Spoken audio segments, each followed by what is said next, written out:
Thanks very much. As Emil said, my name is Kurt Freytag. If you're in Germany, my name is Kurt Freytag. If you're in the United States, where I live, my name is Kurt Freytag. So I'm very happy to be in Germany.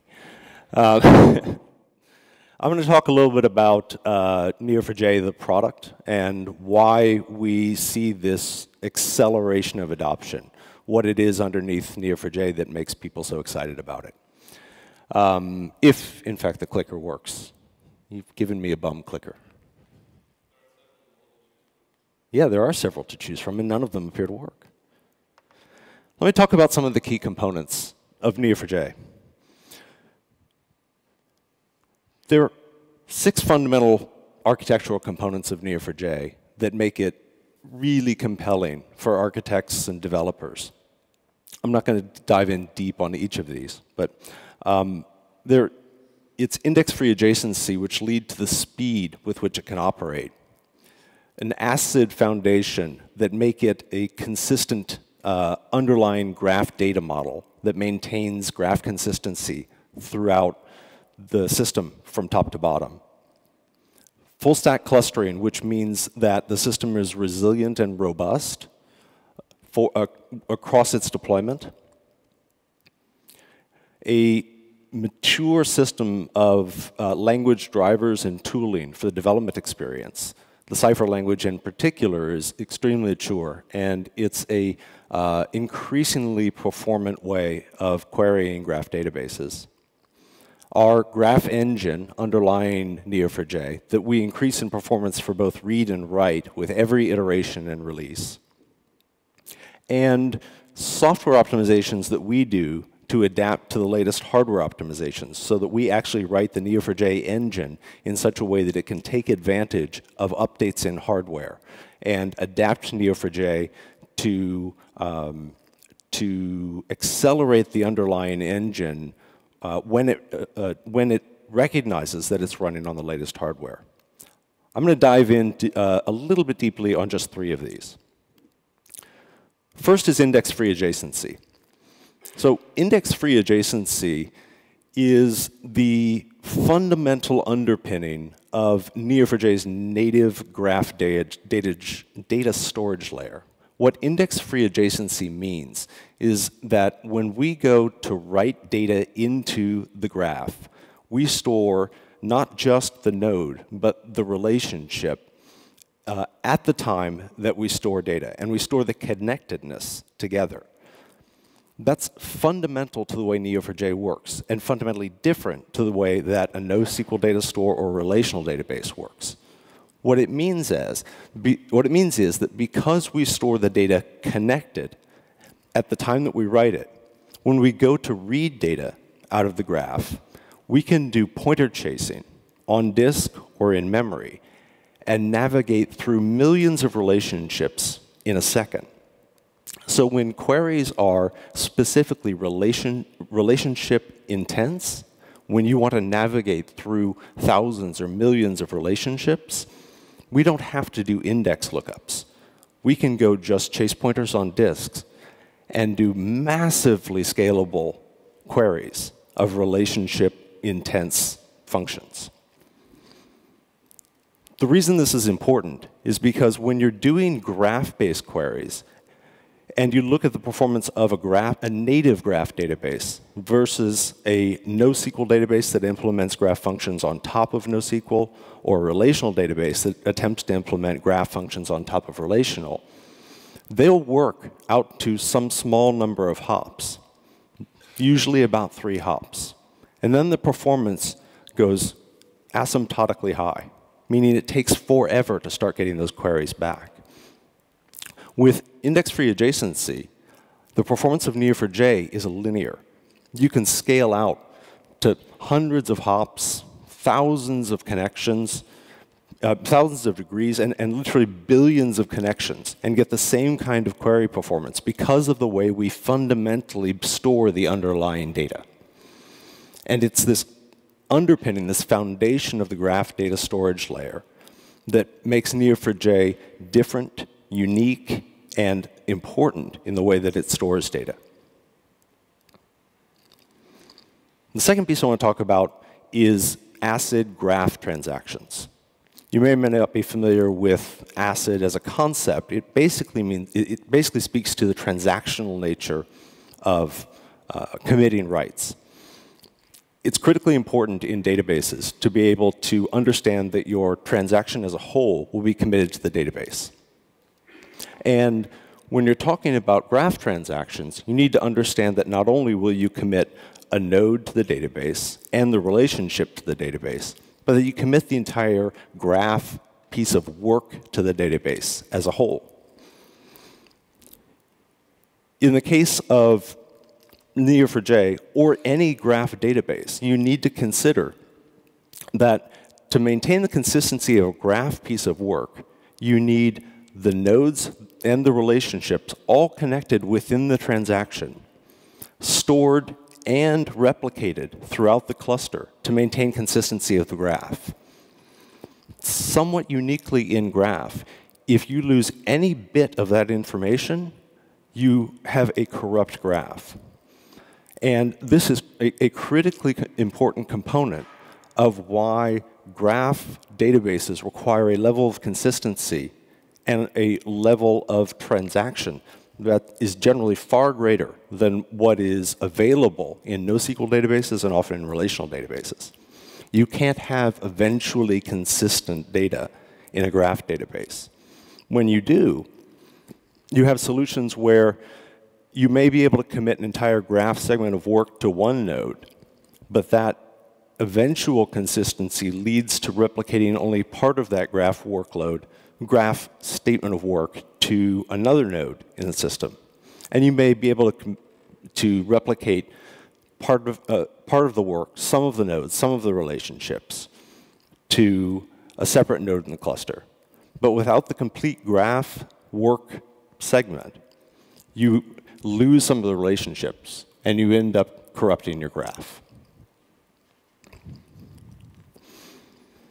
The final third piece I want to talk about is the Cypher query language. Now, Cypher has been sort of our Grail language. It's been the easiest way, we believe, to talk to query a graph. It is declarative, it's easy to work with, it's easy to visualize. When you work with it, people have described it as almost magical. It is a trivial way to sort of, in an ASCII art way, represent the relationships between objects you're trying to interrogate in the graph. I want to show you an example of what is a relatively simple query. In this query, we have a database that is an employee-employer relationship. And the simple thing we want to do is we want to find all the direct reports of an individual, how many people those direct reports manage, up to 3 levels down. Doesn't sound like it's a very hard thing to do. First, I want to show it to you in SQL. That's what it looks like in SQL. Unfortunately, I didn't have to write that. It's really ugly, or at least long. Here's what it looks like in Cypher. Now, admittedly, it's unfair, right? Cypher's a graph language. Cypher makes it a lot easier for me to make a graph query and to easily navigate down to 3 levels. That's fundamentally hard in SQL, because SQL's not built for graph navigation, and that's the point. Cypher is built for graph navigation, and so it makes this kind of query, this kind of graph navigational query, trivial. And that's critically important, because it takes you a lot less time to write queries when you're thinking about graph. You don't have to go through the mental gymnastics of trying to do this in SQL, and much more importantly, you don't have to go through the time of trying to debug it in a relational database. Plus the performance overhead then of trying to understand it as you're going through, trying to debug it and performance optimize it in a relational database. Once you actually have this Cypher query, it's a lot easier to bring people on who can understand what's going on in looking at a graph traversal query. So comparing Cypher and interrogating graphs with Cypher versus another language that is fundamentally mismatched to querying graphs, you can see how the Cypher language gives you a method of thinking about graphs and interrogating graphs that just matches, and where you don't have to try to shoehorn an existing language into a graph framework. Now, one of the things that we believe Cypher's a transformative way to work with graphs. And because we think it's a transformative way to work with graphs, one of the things that we did a couple of years ago was we took this thing that we feel has really been a foundational part of Neo4j, and we decided to make it open. And so we started the Open Cypher project. The Open Cypher project's goal is to take Cypher and make it available to everyone. We think Cypher is the best language for querying property graphs, and we want to make this available to everyone in the industry so that Cypher can become the language for querying property graphs. We've already seen uptake, and there are over 10 projects implementing Cypher today. Some of them are SAP HANA, Redis Graph, Agents Graph. There are a number of other graphs and a number of tool sets that are already implementing Cypher. We see Cypher as the path forward for interrogating graphs, for querying graphs. And it is a massive advantage for Neo4j. It's also just a massive advantage for developers and architects working with graphs to be able to use Cypher on top of Neo4j, but on top of graphs in general. I want to talk to you a little bit now about the latest innovations within Neo4j, the product. Specifically, Neo4j 3.3, which is our latest product release. We released it in October of last year. There are three fundamental areas that I want to focus on: performance and scalability, security and operations, and developer productivity. I could probably replace Neo4j 3.3 with virtually any other version number here, because these themes are company themes that we tend to focus on almost monomaniacally. We focus on these things with every release. But let me first talk about here performance and scalability. With 3.3, we looked at performance and scalability across the board, as we do with almost every release of Neo4j. We created new performance improvements with drivers, with the Cypher runtime in the kernel, with memory management, storage, and on the admin side. And there are a huge number of improvements in 3.3. I'm not going to go through every one of them. I'm going to just talk to you about a couple of them. Specifically, I want to talk to you about the faster and more memory-efficient runtime in the Cypher language, and native GB plus tree indexing for numerics. First off, let's talk about read performance. So with 3.2, our read performance was already pretty fast. Here we have 3 sample queries that are built on top of a forums database.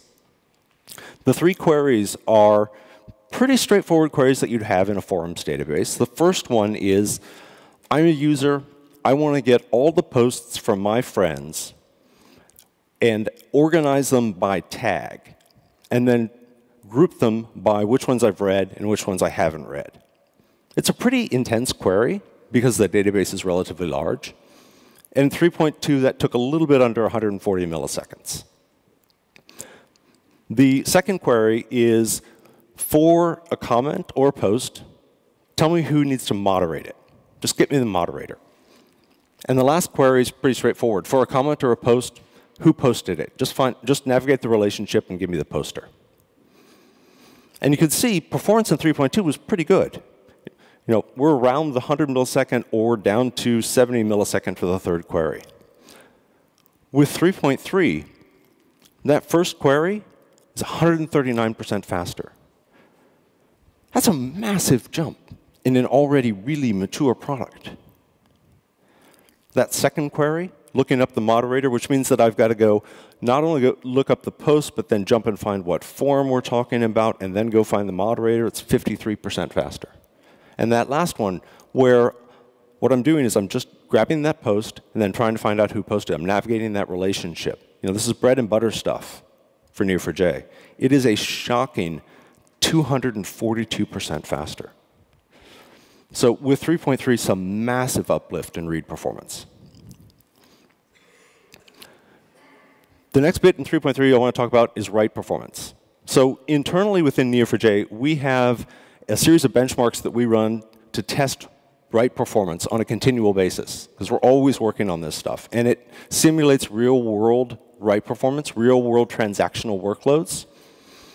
And over the past 2.5 years, we've seen improvements in write performance from every release since 2.2 of between 30 and almost 70%. Significant increases in continual write performance over the past 2.5 years. With 3.3, we made a fundamental change to the way we're indexing numerics. And we've created a new native numeric index that's allowed us to store numerics in our own custom index. And this allows us to write, yet again, much faster.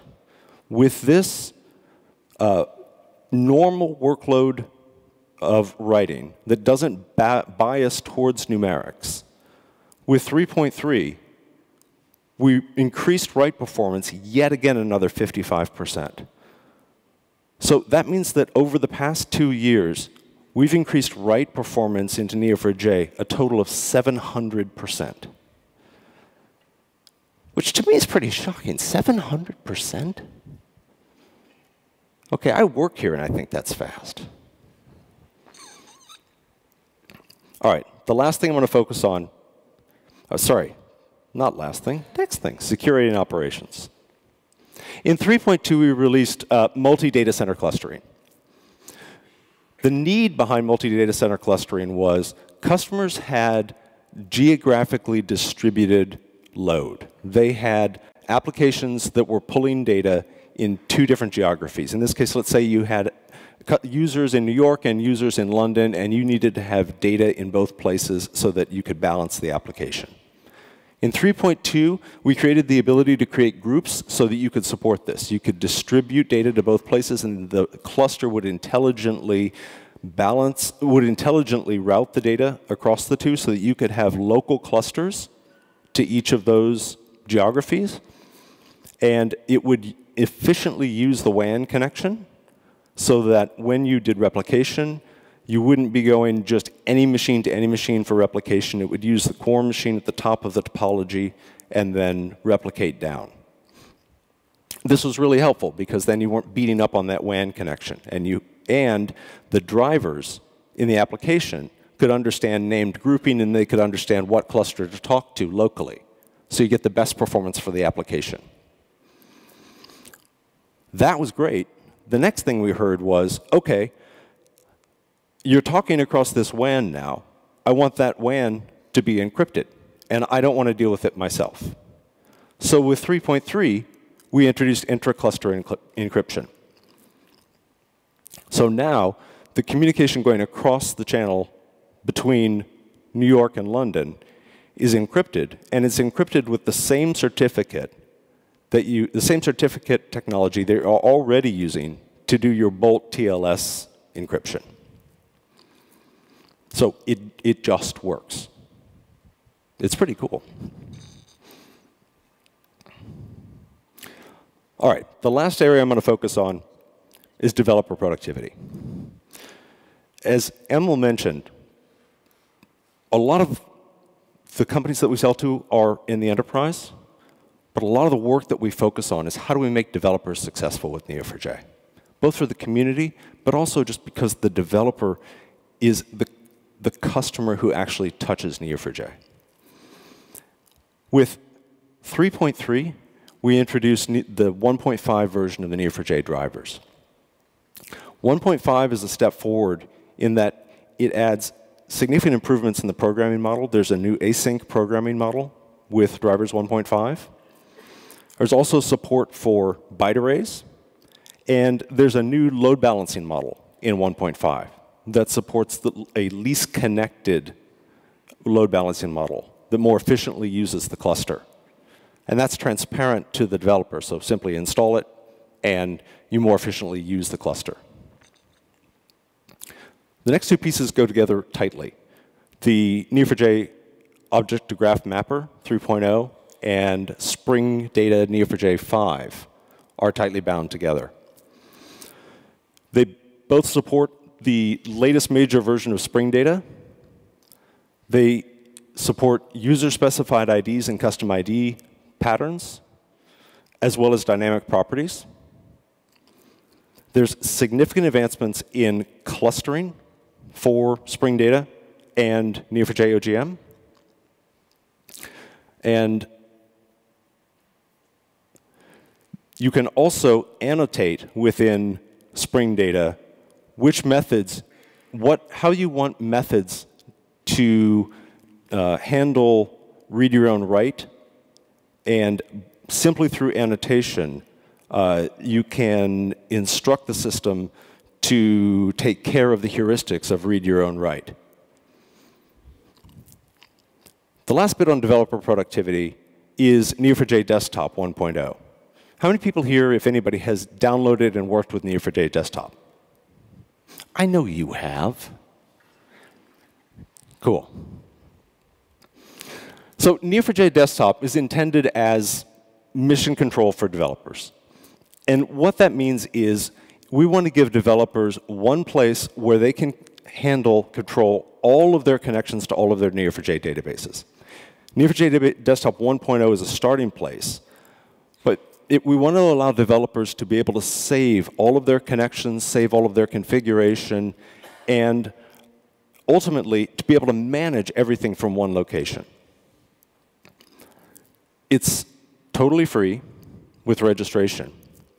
But perhaps the coolest thing about Neo4j Desktop, if you haven't already worked with it, that makes it worth the download, is that it comes with an absolutely free development license for Neo4j Enterprise Edition.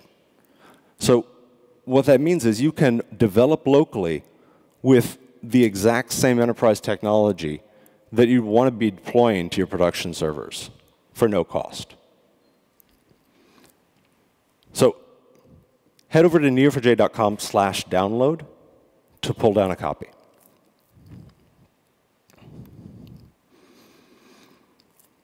I've got a bit of a language announcement today.